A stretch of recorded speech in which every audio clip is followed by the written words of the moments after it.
Ano ba ako sasabihin? Everyone knows already that I am into dieting and exercising. This is the effect, and from 71 it became 67.1, and now I'm 66.1. I'm so happy. Hindi ko po ginugutom ang sarili ko. Ako po'y kumakain ng kahit na ano. Tinanggal ko lang talaga yung rice, but anything, every food, all food, kinakain ko na. Kasi kailangan ko dahil nag-workout ako.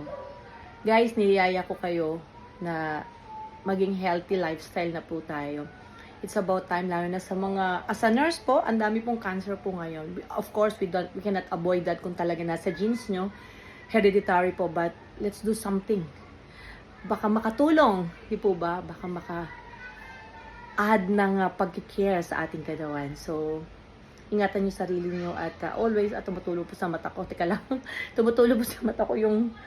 So, ganito po itsura ko.